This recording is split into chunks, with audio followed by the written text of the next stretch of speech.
Hi friends, welcome to my channel Vardhan tricks in Telugu.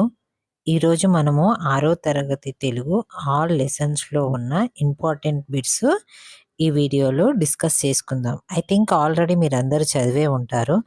మరొకసారి revision లాగా మాత్రం ఈ వీడియోని చూడండి. ఈ వీడియోలో కవులు రాసిన రచనలు వాటినన్నిటినీ ట్రిక్స్లో కూడా చెప్తాను.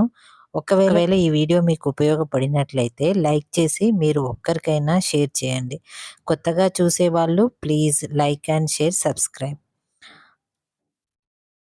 అభినందన మొదటి లెసన్ వచ్చేసి అభినందన. ఈయన పాఠ్యభాగ వివరాలు.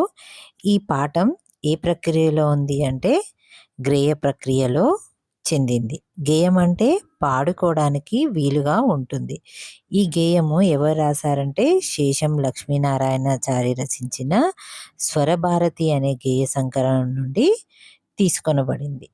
కవి పరిచయం. శేషం లక్ష్మీనారాయణాచార్య సొంత ఊరు వచ్చేసి కరీంనగర్ జిల్లా, గ్రామం నంగునూరు, తల్లిదండ్రులు కనకమ్మ నరహర స్వామి.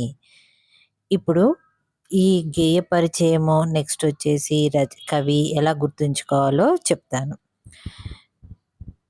ఈ అభినందన గేయాన్ని ఒక స్టోరీ విధంగా చెప్తాను. ఈ అభినందన అనే లెసన్ని ఒక స్టోరీ విధంగా, అంటే లెసన్ కాదు, ఓన్లీ కవి పరిచయాన్ని ఒక స్టోరీ విధంగా చెప్తాను, గుర్తుంచుకోండి.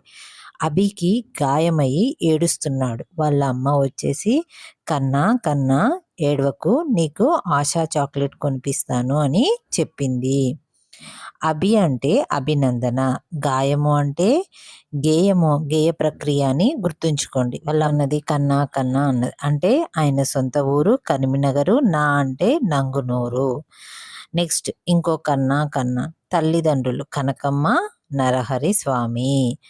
ఏడ్వకు, నీకు ఆశా చాక్లెట్ కొనిపిస్తాను అన్నది. ఆశ అంటే అభినందన, షా అంటే శేషం లక్ష్మీనారాయణాచారి. కవితలను రచించాడు. అవి వివిధ పత్రికల్లో ప్రచురింపబడ్డాయి, టీవీ రేడియోల్లో ప్రసారమయ్యాయి, అనేక మంది శ్రోతలను కూడా ఆకట్టుకున్నాయి. ఈయన రాసిన విమర్శ వ్యాసాలన్నీ దక్షిణ భారత హిందీ ప్రసార సభ వారి ఏ పత్రికలో స్రవంతి పత్రికలో ప్రచురింపబడ్డాయి. లలిత మనోహరమైన దైవభక్తి దేశభక్తి గేయాలను రాయడంలో ఈయన అందవేసిన చెయ్యి. ప్రవేశిక. దేశానికి వెన్నెముక ఎవరు? రైతు. దేశాన్ని కంటికి రెప్పలా కాపాడేవాడు సైనికుడు. వారిద్దరూ లేకపోతే దేశ ప్రజలకి తిండి, దేశానికి రక్షణ అనేది ఉండదు. దేశం కోసం వాళ్ళిద్దరూ పడే శ్రమను వర్ణించడానికి ఎన్ని మాటలైనా సరిపోవు. అందుకే లాల్ బహదూర్ శాస్త్రి గారు ఏమన్నారు? జై జవాన్ జై కిసాన్ అన్నారు. ఈ లెసన్లో అర్థాలు: రుధిరం, రక్తం, సోపానాలు, మెట్లు, నివాసం, మందిరాలు, పసిడి, బంగారం, హలికులు, రైతులు, స్వేదం, చెమట. ఒకే అర్థం వచ్చే పదాలు: రైతులు, కర్షకుడు, హలికులు. రైతులు అంటే కర్షకుడు, హలికులు. కత్తి, ఖడ్గం. ఆ స్నేహబంధాన్ని రాసింది ఎవరు అంటే చిన్నయ్య సూరి. ఈ పాఠం ఉద్దేశం స్నేహం యొక్క గొప్పతనాన్ని తెలియజేయడం గురించి. ఈ పాఠ్యభాగ వివరాలు. ఈ పాఠము ఏ ప్రక్రియకు చెందింది? కథా ప్రక్రియకి చెందింది. ఆకట్టుకునే కథనం, సరళత, పాత్రలకి తగిన సంభాషణలతో కూడుకొని ఉన్నదే కథ. శర్మ రాసిన పంచతంత్రం ఆధారంగా చిన్నయ్య సూరి తెలుగులోకి అనువదించిన మిత్రలాభంలోని కథకి సరళ వచన రూపమే. ఈము ఎలా గుర్తుంచుకోవాలో, రాసిన కవిని ఎలా గుర్తుంచుకోవాలో ఒక ట్రిక్ చెప్తాను, ఒక కథ చెప్తాను. స్నేహబంధము రాసింది చిన్నయ్య సూరి. ఇది ఏ ప్రక్రియకు చెందింది? కథా ప్రక్రియకి చెందింది. స్నేహ బంధం గురించి ఒక చిన్న కథ చెప్పింది. స్నేహ బంధం. స్నేహబంధం చిన్నయ్య సూరి, చిన్న అంటే చిన్నయ్య సూరి. కథ ఏ ప్రక్రియలో ఉంది? కథా ప్రక్రియలో ఉంది. ఇందులో స్నేహితులు వచ్చేసి నలుగురు: కాకి, లఘుపతనకం, తాబేలు, మందరకం, జింక, చిత్రాంగుడ, ఎలుక, హిరణ్యకం. నెక్స్ట్ వచ్చేసి అర్థాలు: చెలిమి, స్నేహం, కన్నం, కలుగు, చెలగాటం, ప్రమాదం, కన్నం, బిలం, కొలను, మడుగు, కూర్మ, తాబేలు, కాకి, వాయసం. ప్రకృతి వికృతులు: అటవి, అడవి, స్నేహం, నెయ్యం, ఆకాశం, ఆకసం, సహాయం, సాయం, రాతిరి, రాతిరి. నెక్స్ట్ ఒకే అర్థం వచ్చే పదాలు: కన్నం, రంధ్రం, బిలం, కొలను, సరస్సు, మడుగు, సఖ్యం అంటే నెయ్యం, స్నేహం. నెక్స్ట్ లెసన్ వచ్చేసి వర్షం. పల్లాదుర్గ, ఇది రాసింది పల్లాదుర్గ. ఈ పాఠం ఉద్దేశం అంటే వర్ష ప్రభావం గురించి తెలియచేయడం. పాఠ్యభాగ వివరాల్లోకి వెళ్దాం. పాఠ్యభాగ వివరాలు ఏంటివంటే, ఈ పాఠ్యభాగము ఏ ప్రక్రియకు చెందింది అంటే ఖండకావ్య ప్రక్రియకి చెందింది. వస్తు వైవిధ్యం కలిగిన ఖండికలతో కూడి ఉన్న కావ్యాన్ని ఖండకావ్యం అంటారు. ఈ పాఠ్యభాగము పల్లాదుర్గయ్య రచించిన పాలవెల్లి అనే ఖండకావ్యం నుంచి తీసుకొనబడింది. మరి ఇది ఎలా గుర్తుంచుకోవాలో చూద్దాం. ఈ పాఠ్యభాగాన్ని రాసింది ఎవరు? వర్షం అనే పాఠాన్ని రాసింది పల్లాదుర్గయ్య. ఎలా గుర్తుంచుకోవాలో చూద్దాం. వర్షము ఎలా వస్తుంది? కుండపోత వర్షంలో వేడివేడి పల్లీలు తింటే చాలా బాగుంటుంది అనుకుంటారు కొంతమంది. అంటే వర్షము కుండ అంటే ఖండకావ్యం అని గుర్తుంచుకోండి. పల్లీలు అంటే పల్లాదుర్గయ్య. నెక్స్ట్ వచ్చేసి పల్లాదుర్గయ్య ఆయన ఏ జిల్లాకి చెందినవాడు? హన్మకొండ, గ్రామం మణికొండ. తల్లిదండ్రులు నరసమ్మ, పాపయ్య శాస్త్రి. ఈయన ఉస్మానియా విశ్వవిద్యాలయం నుండి తెలుగులో మొట్టమొదటిగా MA పట్టా తీసుకున్న వ్యక్తి. ఈయన రాసిన రచనలు ఏంటి అంటే పాలవెల్లు, గంగిరెద్దు. ఇక్కడ ఈ రచనలు ఎలా గుర్తుంచుకోవాలంటే పాలకంకి అని గుర్తుంచుకోండి. పాలకంకి అంటే పాలవెల్లి, గంగిరెద్దు. పరిశోధనలు: 16వ శతాబ్దం యందలి ప్రబంధ వాంగ్మయం తద్వికాసం అనే అంశం పైన ఈయన నంది తిమ్మన్న రాసిన పారిజాత ప్రహరణం అనే పైన పరిశోధన చేశాడు. ఎవరు రాసిన? నంది తిమ్మన్న రాసిన పారిజాత ప్రహరణంపై పరిశోధన చేశాడు. ఈ లెసన్లో అర్థాలు: కృషికులు, రైతులు, అలయించు, బాధపెట్టు, వడి, వేగం, తాపడం, అతికించుట, పయ్యర, గాలి. ఒకే అర్థం వచ్చే పదాలు: సముద్రం, ఉదది, పయోది, ఆకాశం, నింగి, అంబరం, భూమి, అవని, పుడమి. నెక్స్ట్ డాక్టర్ బిఆర్ అంబేద్కర్ గురించి తెలుసుకుందాం. డాక్టర్ బిఆర్ అంబేద్కర్, ఈయన జిల్లా వచ్చేసి రత్నగిరి, గ్రామం మౌ. తల్లిదండ్రులు వచ్చేసి భీమాబాయ్, రామ్జీసక్ పాల్. ఈయన ఎన్నో సంతానము? 14వ సంతానంగా డాక్టర్ బిఆర్ అంబేద్కర్. ఈయన 1907లో మెట్రికులేషన్ పూర్తి చేశాడు. ఈ సందర్భంగా జరిగిన సన్మాన సభకు ప్రముఖ మరాఠీ రచయిత కెలుస్కర్ హాజరయ్యి ఈయనకి ఏమిచ్చాడు? గౌతమ బుద్ధుని జీవిత చరిత్రను బహుమతిగా ఇచ్చి ఉన్నత విద్య చదివేందుకు కూడా ప్రోత్సహించాడు. ఈయన 1907లో మెట్రికులేషన్ పూర్తి చేశాడు కదా. ఈ సందర్భంలో జరిగిన సన్మాన సభకి ప్రముఖ మరాఠీ రచయిత కెలుస్కర్ హాజరయ్యి ఈయనకు గౌతమ బుద్ధుని జీవిత చరిత్రను బహుమతిగా ఇచ్చి ఈయన ఉన్నత విద్యను చదవడానికి కూడా ప్రోత్సహించాడు. దేశంలో అతిపెద్ద గ్రంథాలయం ఎక్కడ ఉంది? ఇంగ్లాండ్లోని లండన్లో. ఈ లండన్ లైబ్రరీలో ఉన్న గ్రంథాలన్నీ చదివిన ప్రపంచంలో ముగ్గురు. ఆ ముగ్గురిలో ఒకరు అంబేద్కర్. ఈయన వృత్తి ఏంటిది? న్యాయవాది. చిన్న రాష్ట్రాలలో ఏర్పాటుతో దేశం అభివృద్ధి చెందుతుందని ఆ రోజుల్లోనే కాంక్షించిన దార్శనికుడిగా అంబేద్కర్. నెక్స్ట్ లెసన్ వచ్చేసి లేఖ. పాఠం ఉద్దేశం ఏంటి?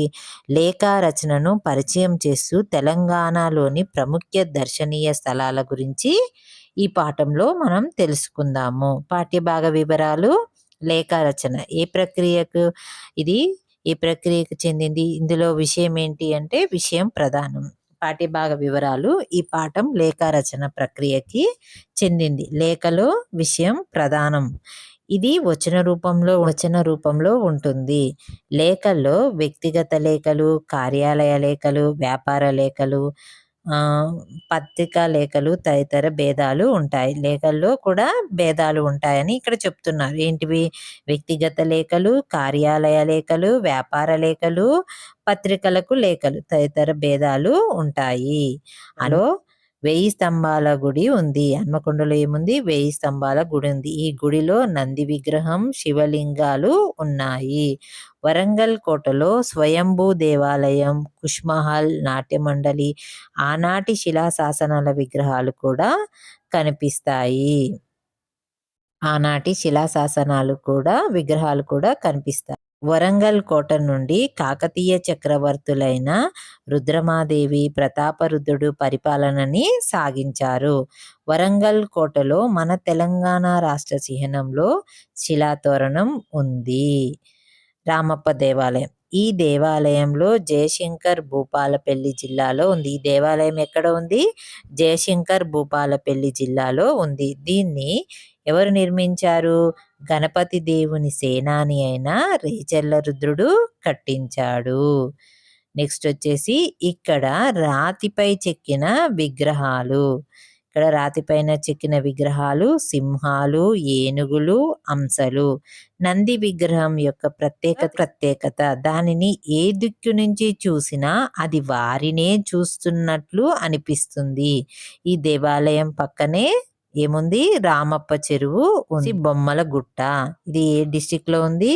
కరీంనగర్ జిల్లా, మండలం గంగాధర, గ్రామం కురిక్యాల. ఈ ప్రదేశం తెలుగు భాషకి కీర్తి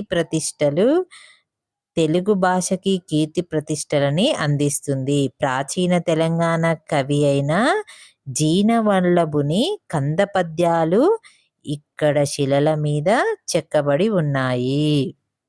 ఈ కంద పద్యాల ఆధారంగా మన తెలుగు భాషకి ఏ హోదా లభించింది? ప్రాచీన హోదా లభించింది. సింగరేణి అంటే బొగ్గు గనులు. సిరి వెలుగులను విరజిమ్మే సింగరేణే బంగారం పాట రాసింది అందశ్రీ. తెలంగాణ మాతృగీతం జయ జయ హే తెలంగాణ జననీ జయకేతం కూడా రాసింది అందశ్రీనే. కోటిలింగాలు శాతవాహనుల రాజధాని కోటిలింగాలు. దీని చుట్టూ గోదావరి నది ఉంది. ఏ నది ఉంది? గోదావరి నది ఉంది. ఇక్కడ ఉన్న శివలింగం ఇసుక రేణువులతో ఏర్పడి ఉంది. శాతవాహనుల వంశపు తొలి రాజు ఎవరు? శ్రీముఖుడు. ఈ ప్రదేశంలో శ్రీముఖుని నాణెములు లభించాయి.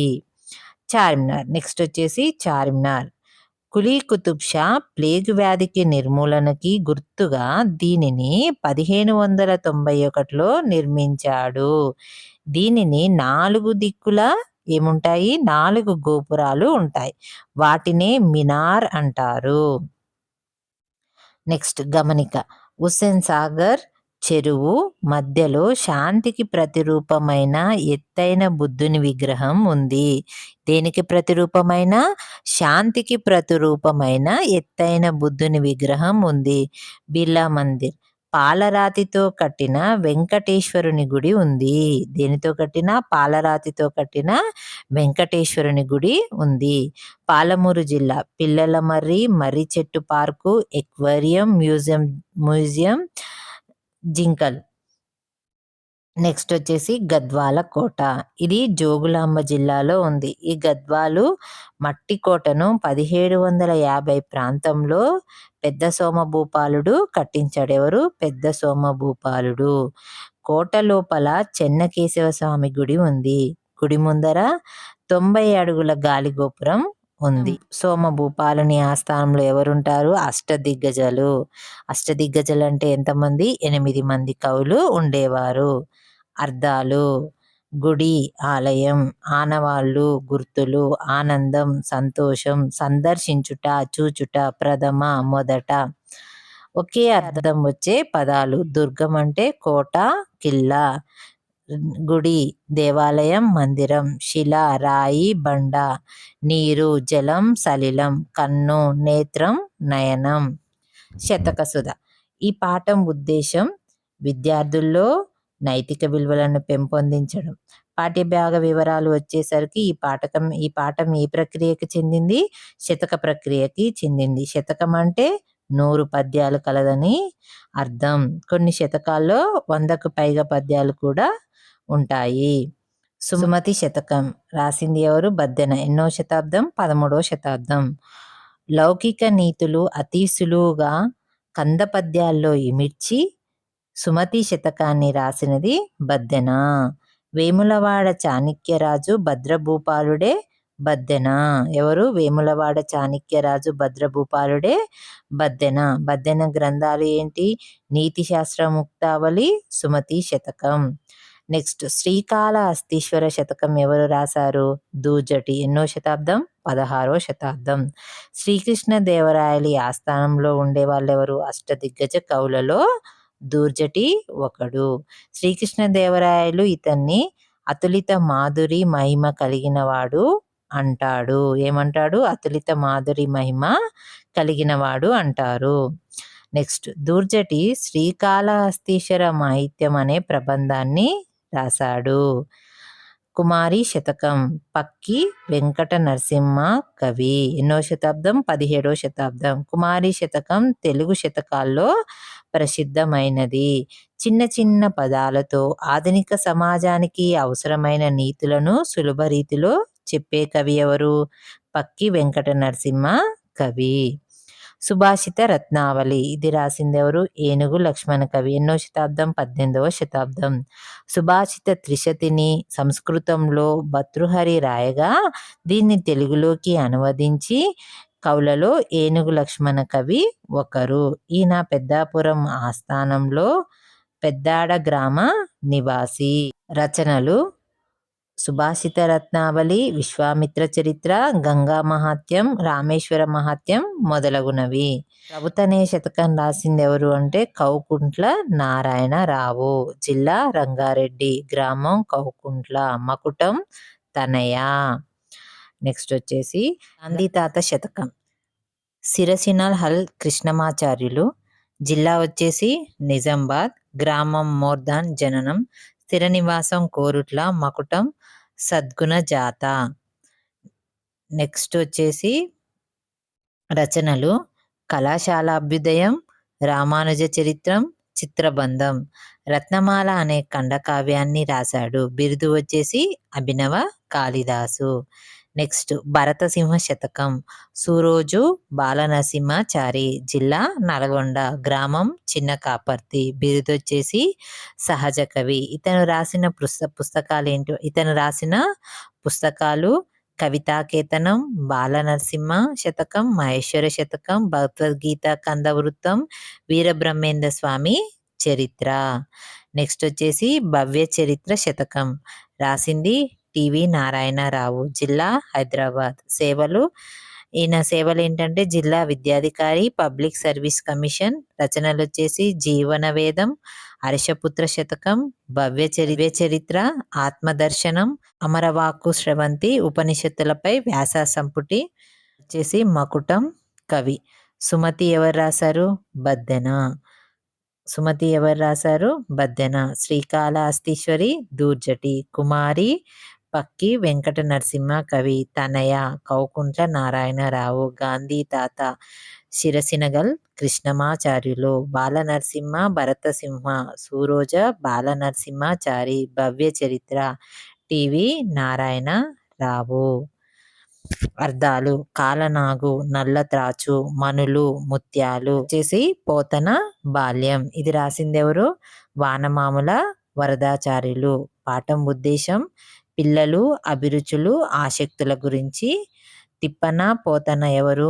అన్న తమ్ముళ్ళ బాల్యం గురించి ఈ పాఠంలో చెప్తుంది. పాఠ్యభాగ వివరాలు ఏంటంటే ఈ పాఠము ఏ ప్రక్రియకి చెందింది? కావ్య ప్రక్రియకి చెందింది. కావ్యం అనగా వర్ణనతో కూడినది. మహాకవి పోతన జీవితం ఆధారంగా రాసినది. వానమాముల వరదాచార్యులు రచించిన పోతన చరిత్రము అనే మహాకావ్యంలోని ప్రథమ శ్వాసం నుండి తీసుకొనపడింది. వానమాముల వరదాచార్యుల జిల్లా ఏంటంటే వరంగల్ జిల్లా అర్బన్. గ్రామం మణికొండ. స్థిర నివాసం మంచిర్యాల జిల్లాలో చెన్నూరు. స్థిర నివాసం మంచిర్యాల జిల్లా చెన్నూరు. ఈయన సంస్కృతం, తెలుగు భాషల్లో చక్కని పాండిత్యం కలవాడు. బిరుదులు వచ్చేసి అభినవ పోతన, అభినవ కాళిదాసు, మధుర కవి, కవి చక్రవర్తి. గ్రంథాలు పోతన చరిత్రం, మణిమాల, సూక్తి వైజయంతి, జయధ్వజం, వ్యాసవాణి, కూలిపోయిన కొమ్మ, రైతు బిడ్డ వచ్చేసి బుర్ర కథలు. కావాలంటే పోతన కావ్యతో వానలో ఆడుతున్నాడు. ఇది పోతన బాల్యం రాసింది ఎవరు? వానమాముల వరదాచార్యులు. ప్రక్రియ ఏంటి? కావ్య ప్రక్రియ. అంటే పోతన కావ్య ఇద్దరు ఏం చేస్తున్నారు? వానలో ఆడుతున్నారని గుర్తుంచుకోండి. ఆంధ్రప్రదేశ్ సాహిత్య అకాడమీ పురస్కారం, వారణాసి వారి విద్యా వాచస్పతి మొదలైన పురస్కారాలు వచ్చాయి. తిప్పన్న పోతన్నలు ఇద్దరెవరు? అన్నా తమ్ముళ్ళు. పోతనకి ఆటలంటే చాలా ఇష్టం. పోతనను అందరు ఏమనేవారు? ఉక్కుబాలుడు అని అంటారు. పోతనను ఎవరితో పోల్చారు అంటే కోకిలతో పోల్చారు. అర్థాలు: సోదర భావం, సౌభాతత్వం, పుస్తకం, పోతం, అదిపుడు, గొప్ప, సోదరుడు, తమ్ముడు, అన్న, శరీరము, మై, ప్రకృతి, వికృతులు, భోజనం, బోనం, నిదుర, నిద్ర, పోతం, పుస్తకం. నెక్స్ట్ లెసన్ వచ్చేసి ఉడత సహాయం. ఇది రాసింది ఎవరు? గోన బుద్ధారెడ్డి. పాఠం ఉద్దేశం: పిల్లలకి ప్రాచీన సాహిత్యం పట్ల అభిరుచిని కల్పించడం. పాఠ్యభాగ వివరాల్లోకి వెళ్తే ఈ పాఠము ఏ ప్రక్రియకు చెందింది? ద్విపద ప్రక్రియకి చెందింది. ద్విపదం అంటే 2 పాదాలు ఉంటాయి. ద్విపదలో 2 పాదాలు ఉంటాయి. ఒకటి పాడుకోవడానికి అనువుగా ఉంటుంది. పాఠం రంగనాథ రామాయణంలోని యుద్ధకాండంలోనిది. ఎలా గుర్తుంచుకోవాలంటే ఉడతను పట్టుకోవాలి అంటే గోన సంచితో 2 సార్లు ట్రై చేశారు, కానీ దొరకలేదు. అప్పుడు రంగన్ని పిలిచారు. ఉడత అంటే ఉడత సహాయం, గోన అంటే గోన బుద్ధారెడ్డి, రంగ అంటే రంగనాథ రామాయణం అని గుర్తుంచుకోండి. నలుడు నిర్మాణ కార్యక్రమాల్లో దిట్ట. నలుడు నిర్మాణ కార్యక్రమంలో దిట్ట. గోనబుద్ధారెడ్డి 13వ శతాబ్దము. ఇతడు కాకతీయుల సామంతరాజు. వర్ధమానపురం, నాగర్ కర్నూల్ జిల్లా. గోనబుద్ధారెడ్డి రాజధాని ఏంటిది? వర్ధమానపురము. తన తండ్రి పేరిట రాసిందే రంగనాథ రామాయణం. ఇది యుద్ధకాండం వరకు ఇతడు రాయగా మిగిలిన భాగాలని ఇతని కుమారులు రాశారు. అతని కుమారులు ఎవరు? కాచభూపతి, విఠలనాథుడు పూర్తి చేశారు. తెలుగులో తొలి రామాయణం ఏంటిది అంటే రంగనాథ రామాయణం. శ్రీరామునికి ఉడతను సుగ్రీవుడు ఇస్తాడు. ఎవరిస్తారు? సుగ్రీవుడు ఇస్తాడు. శ్రీరాముడు తన కుడి చేతిని దీని వీపుపై దువ్వాడు.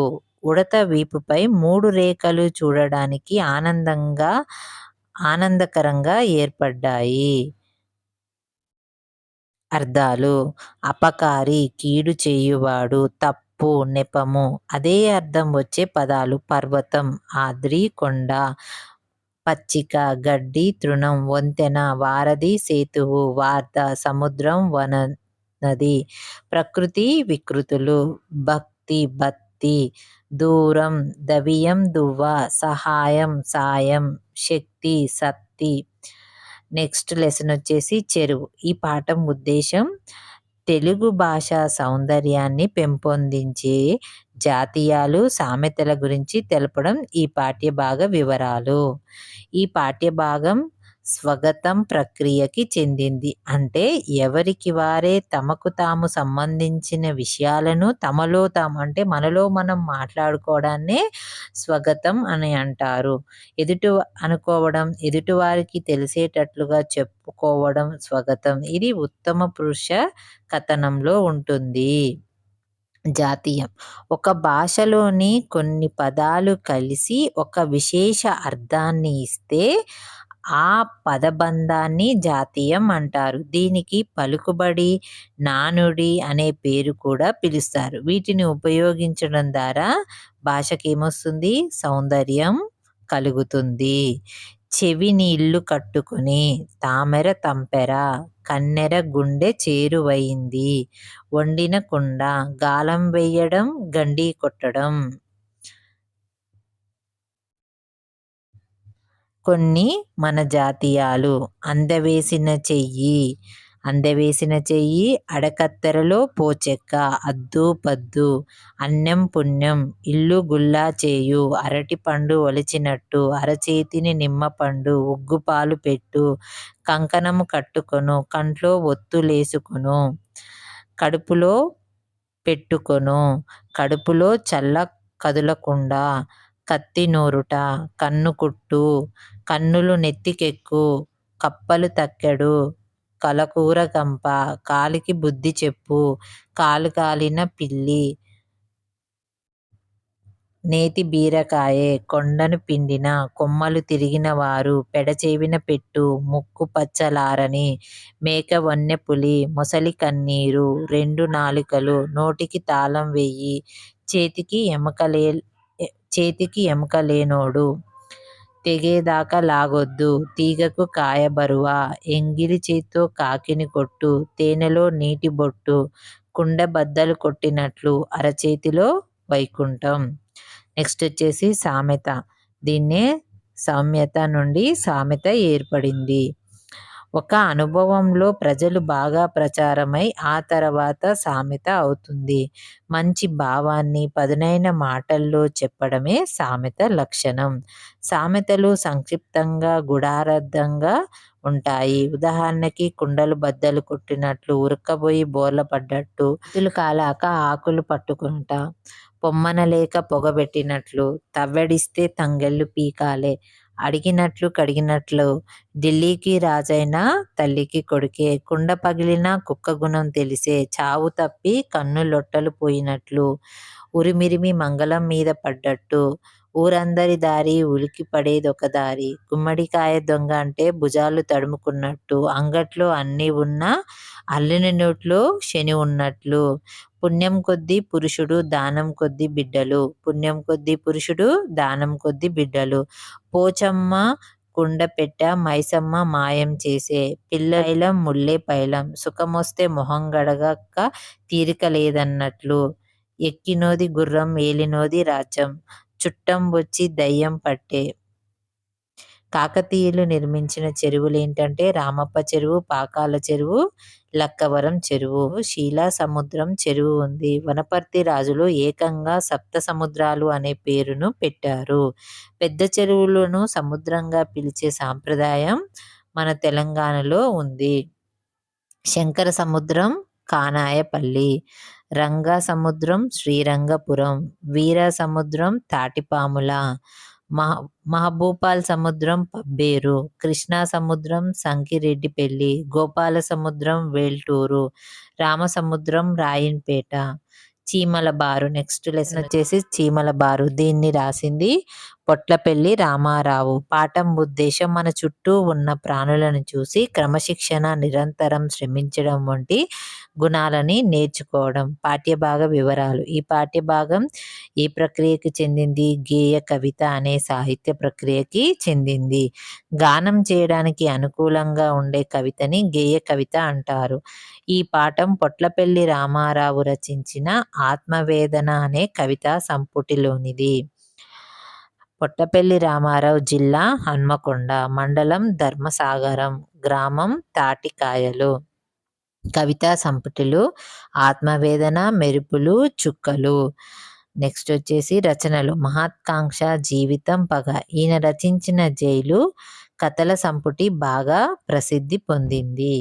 ఎలా చీమలు బారు కట్టాయి అంటే ఎక్కడికి అంటే పొట్లంలో ఉన్న పల్లీల దగ్గరికి అని గుర్తుంచుకోండి. చీమల బారు లెసన్ వచ్చేసి రాసింది పొట్లపల్లి రామారావు. ఈయన రాసిన కవితా సంపుట్లు ఎలా గుర్తుంచుకోవాలంటే ఆత్మ వేదనతో ఉన్నప్పుడు అది మర్చిపోవడానికి మెరుపులు చుక్కలను లెక్క పెడుతున్నాడు రామారావు. నెక్స్ట్ ఈయన రాసిన రచనలు: జీవితం మీద మహా పగ ఉంది. ఎవరికి? రామారావుకి. జీవితం మీద మహాపగ ఉన్నది. ఎవరికి? రామారావుకి. సీమం, ప్రదేశం, మాన్యాలు, భూములు, ఓర్మి, ఓర్పు, ప్రకృతి, వికృతి, విద్య, విద్యే, చిత్రం, చిత్తరువు, మాన్యం, మన్యం. నెక్స్ట్ లెసన్ వచ్చేసి బాలనాగమ్మ. బహుళ ప్రజాదరణ పొందిన జానపద కథ బాలనాగమ్మ కథ. సూక్తి: పవిత్రులు, మంచివారైన వ్యక్తులను దగ్గరికి దుఃఖం ఎన్నటికీ చేరదు అని చెప్పింది ఎవరు? స్వామి వివేకానంద. నెక్స్ట్ లెసన్ వచ్చేసి పల్లెటూరు పిల్లగాడు. ఇది రాసింది సుద్దాల హనుమంతు. పాఠం ఉద్దేశం: బాల కార్మికుల వ్యవస్థను నిర్మూలించాలనే ఆలోచనలను రేకెత్తించేది. పాఠ్య భాగ వివరాలు: ఈ పాఠం పాట అనే ప్రక్రియకి సంబంధించింది. ఒక పల్లవి కొన్ని చరణాలతో లయాత్మకంగా పాడుకోవడానికి అనువుగా ఉండేదే పాట. సుద్దాల హనుమంతు రాసిన ఈ పాట ఆయన శతజయంతి సందర్భంగా ప్రచురించిన పల్లెటూరు పిల్లగాడు అనే పాటల సంకలనంలోనిది. సుద్దాల హనుమంతు జిల్లా యాదాద్రి భువనగిరి, గ్రామం పాలడుగు. చదువు 2వ ఫారం వరకు. తల్లిదండ్రులు లక్ష్మీ నరసమ్మ, బుచ్చిరాములు. హనుమంతు హేతువాదిగా పేరు పొందాడు. ఈయన రాసిన చైతన్య గీతాలు: బుర్రకథ, గొల్లసుద్దులు, పిట్టల దొర, యక్షగానం. అంటే పల్లెటూరులో పిల్లగాడు హనుమంతుని పాటని చక్కగా పాడుతాడు. అంటే ఈ లెసన్ వచ్చేసి ఏంటిది అంటే పల్లెటూరు పిల్లగాడు, సుద్దాల హనుమంతు. నెక్స్ట్ వచ్చేసి ఇది ఏ ప్రక్రియ? పాట ప్రక్రియ. పాట అనే ప్రక్రియకి చెందింది. అంటే ఎలా గుర్తుంచుకోవాలంటే పల్లెటూరులో పిల్లగాడు హనుమంతుని పాట చక్కగా పాడుతాడు అని గుర్తుంచుకోండి. నెక్స్ట్ వచ్చేసి గుర్తుంచుకోవాలి, బుర్రలో ఉన్న సుద్దులని పిట్టలకి చెప్పి వాటితో యాక్షన్ చేపించాడు. అంటే బుర్రకథ, గొల్ల సుద్దులు, పిట్టల దొర, యక్షగానం. ఇలా గుర్తుంచుకోండి. నెక్స్ట్ వచ్చేసి అర్థాలు: కొలువు, ఉద్యోగం, ఏరు, నది, పెందలాడ, పొద్దు పొడవక మునిపే, వెలవెలబోవు, వివర్ణమగు, కల తప్పడము. ప్రకృతి వికృతులు: అంబ, అమ్మ, అటవి, అడవి, గాసం, గ్రాసం, పశులు, పశువులు. కాపాడుకుందాం. పాఠం ఉద్దేశం: మన ప్రకృతిని కాపాడుకోవడం. పాఠ్యభాగ వివరాలు: ఈ పాఠం సంభాషణ అనే ప్రక్రియకి చెందింది. ఇద్దరు లేదా అంతకంటే ఎక్కువ మంది వ్యక్తుల మధ్య జరిగే మాటల కొనసాగింపునే సంభాషణ. సంభాషణలు మన కళ్ళ ముందు పాత్రలు మాట్లాడినట్లే అనుభూతిని కలిగిస్తాయి. ఈ పాఠంలోని పాత్రలు: అన్నమ్మ అమ్మమ్మ, నరసయ్య తాత, గోపాల్ మనవడు, లక్ష్మి మనవరాలు. ప్రకృతి వికృతులు: రాత్రి, అటవి, అడవి, భువి, ఆశ, ఆశ, సముద్రం, సంద్రం, శక్తి, సత్తి. Thank you friends. Please like and share, subscribe.